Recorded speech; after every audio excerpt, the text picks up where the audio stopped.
Veja bem, o nosso modelo de investigação tradicional, que é o inquérito conduzido pela polícia, e nós temos também os modelos de investigação produzidos pelo Ministério Público, os nossos PICs.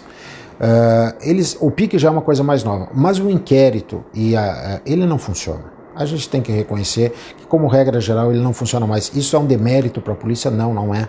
A gente tem que deixar isso muito claro.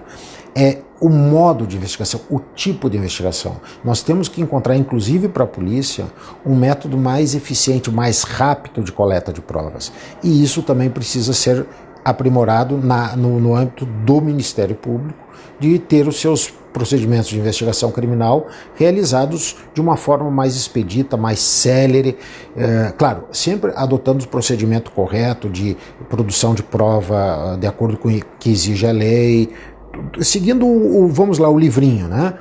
E por quê? Porque a criminalidade que nós estamos trabalhando hoje não é mais aquela criminalidade da década de 40, do milênio passado, não falo nem do século passado, em que se investigava o pequeno furto, claro, um dos crimes mais graves, o homicídio. Realmente isso, o inquérito, ele nasceu para esse tipo de investigação. Mas agora nós temos casos extremamente complexos, com mega operações envolvendo as mais variadas formas de fraude, de sonegações de tributos estaduais ou federais, lavagem de dinheiro, corrupção, sonegação de tributos.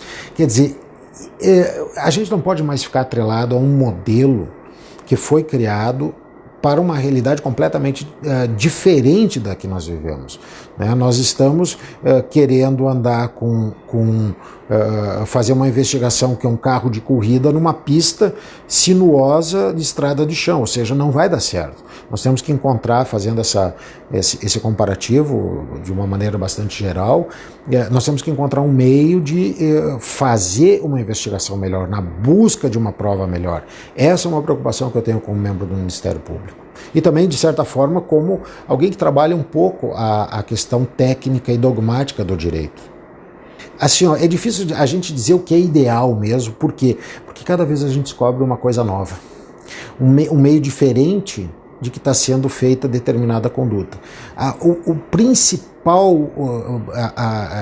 digamos assim, o segredo maior que eu vi funcionar muito na Lava Jato foi o trabalho entre as instituições, o trabalho conjugado entre as instituições. Ou seja, isso não é um trabalho, no caso da Polícia Federal, do Ministério Público Federal, do Banco Central, do COAF, da Receita Federal, não.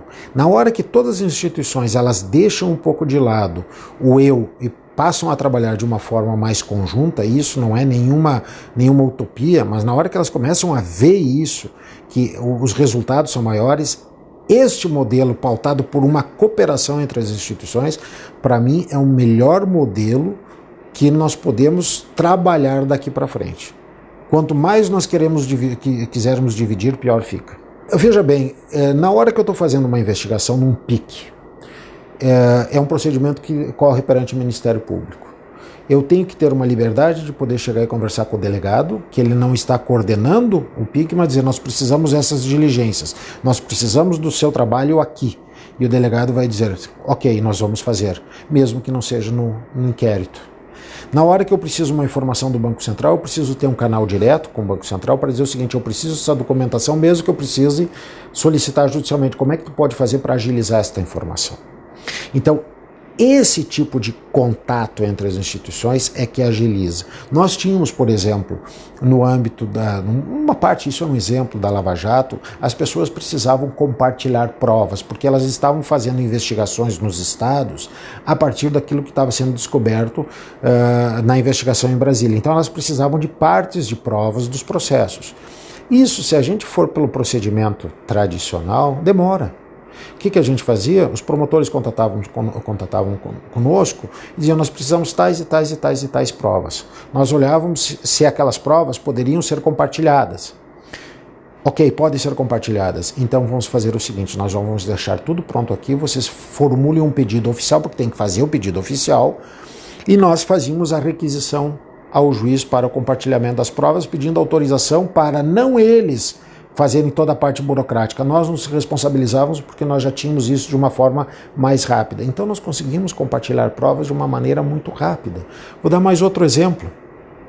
Nós estávamos fazendo cooperação internacional para mandar provas que o Brasil tinha produzido para o exterior de crimes ocorridos no exterior.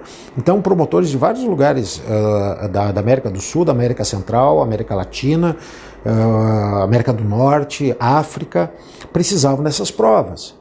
E às vezes eles precisavam ouvir um colaborador, porque o colaborador se comprometia a dar depoimentos sempre que surgissem algumas dúvidas.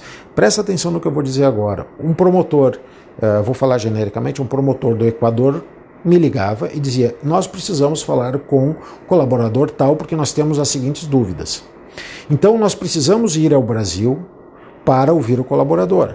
Então tinha todo... E eu perguntava para ele: bem, nós vamos... o colaborador tem o dever de prestar esse depoimento segundo o acordo firmado. Então ele tinha que mandar um requerimento formal pelos canais de cooperação internacional. Só que eu já estava sabendo disso. Então, enquanto o pedido vinha, que demorava alguns dias, talvez 2, 3, 4 dias, só para circular o pedido, eu já estava com tudo pronto, onde seria feito o depoimento e para resumir. E eles vinham para tomar os depoimentos e para resumir. Entre eles ligarem para nós acertarmos com o colaborador os esclarecimentos, eles virem para o Brasil, nós produzirmos a prova, ela ser produzida de acordo com o que devia, ser feito o apostilamento, ou seja, o procedimento de remessa dessas provas para o exterior, 2 a 3 semanas. Isso não existe dentro de um procedimento burocrático.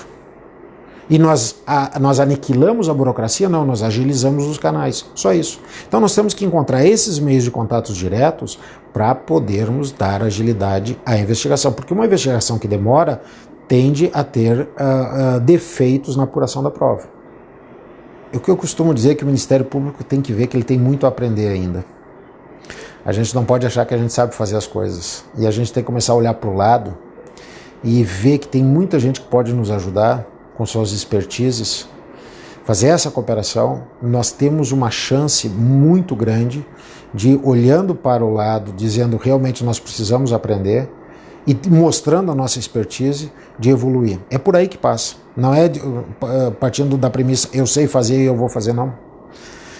A gente precisa aprender muito ainda. E eu acho que o Ministério Público tem que... É uma visão que eu tenho, obviamente, com todas a qualidade técnica de todos os seus membros, isso eu não discuto. O conhecimento técnico, quem está no Ministério Público hoje, não é pelo acaso. Mas eu estou dizendo, depois que nós entramos, nós temos que entender que temos muito a aprender ainda de como fazer. E eu costumo dizer, colegas que entraram ontem ou anteontem na instituição estão criando mecanismos novos, e eu digo, eu não pensei nisso, está funcionando melhor. Então a gente tem que começar a fazer um pouco maior essa interação dentro da própria instituição, arejando as ideias, isso funciona. Eu costumo dizer o seguinte, na parte acadêmica, que eu não consigo desvincular do trabalho, eu não consigo produzir algo acadêmico que não repercuta na prática do meu trabalho. Para mim é muito difícil trabalhar teoria, eu costumo brincar, teoria etérea. Ou seja, aquilo que eu fico no mundo de umas ideias, eu me pergunto para que serve isso? Para nada? Ou serve para pensar abstratamente? Não, eu gosto de pensar muito a realidade, né? Então, um dos últimos livros que eu escrevi junto com um colega juiz federal, também procurou abordar isso, analisando decisões de cortes internacionais que podem repercutir positivamente no nosso trabalho, para tentar mudar, porque eu costumo dizer que a academia brasileira ela tem quase só um viés na parte criminal, ou seja, tudo está errado, nada está certo, a ação do Ministério Público sempre é ilegal. Não, não é. Não pode ser assim. Então nós temos que começar a tentar, sem, obviamente, violar direito fundamental de nenhum investigado e nenhum processado, não é disso que eu falo, mas nós temos que começar a mostrar que precisa ter um certo equilíbrio nas coisas, né?